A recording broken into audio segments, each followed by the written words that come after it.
fuck it. I will make another.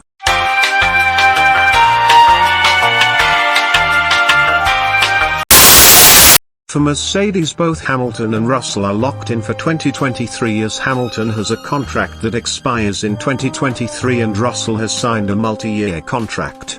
However, for Hamilton things may not be so simple, as after losing the Drivers' Championship there are rumours saying he might retire from the sport despite having a contract until 2023.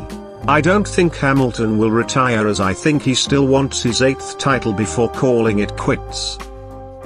For Red Bull, Verstappen has a contract that locks him in until 2023. However, I think in 2023 Red Bull will get impatient with Perez, as they often do with their second drivers, and give Gasly another chance, as his strong performances at AlphaTauri are hard to ignore despite Marco and Horner saying this will never happen. For McLaren, both drivers are locked in for 2023. Norris has a contract that keeps him at McLaren beyond 2022 and Ricciardo has a contract that expires in 2023. For Aston Martin, it's pretty clear that as long as Daddy Stroll owns the team, Lance Stroll isn't going anywhere. For Vettel, after 2 years driving for Aston and considering how disappointing the team's 2021 season was, I think Vettel will lose interest in the sport and retire at the end of his multi-year contract, which I assume is 2022 unless Aston Martin does quite well in 2022 with the new regulations. I think with Red Bull dropping Perez, I think Perez will make a surprise return to Aston Martin, as Perez and the team know each other very well, as he raced with them from 2014 to 2020 back when they were called Force India and Racing Point.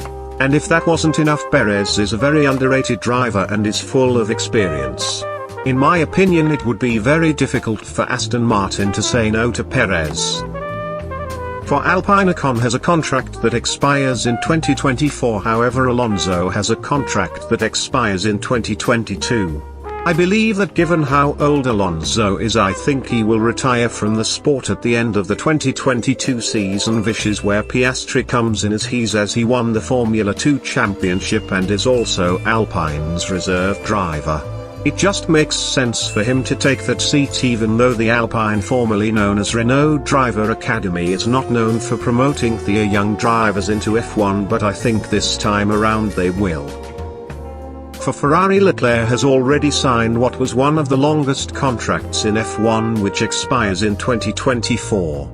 For Sainz, he doesn't have a contract for 2023. However, I believe Sainz is too good of a solid driver to throw away after 2 years, especially as he has beaten Leclerc in the drivers' standings, hence why I think he will stay for at least another year or two. For AlphaTauri, I believe Tsunoda will be kept for 2023 despite how messy his first season was.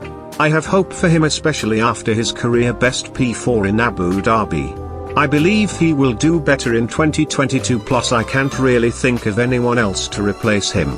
With Gasly moving back to Red Bull, that leaves an empty seat in AlphaTauri that I predict will be taken by Lawson, as he was doing great in DTM until he got robbed, and he is doing pretty alright in F2, so by 2023 I believe he will be ready for F1.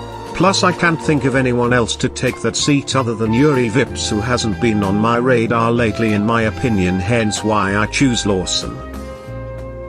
For Alfa Romeo, Bottas is locked in as he signed a multi-year deal. However, Guan Yu Zhou only has a contract for 2022, as team boss Vassar was not willing to give Guan Yu Zhou a 2-year contract. This is because Vassar probably wants to leave the seat open for the young and talented Pourchaire in 2023, which is why I predicted him to partner Bottas. For Haas, I believe the lineup will stay the same. Schumacher has nowhere else to go and will stay, and Mazepin will stay to keep the team financially afloat. I see no reason why Haas would want to replace them. For Williams, I think Albon will stay for 2023 to help continue to build up the team, and Latifi will stay for 2023 to continue bringing money into the team.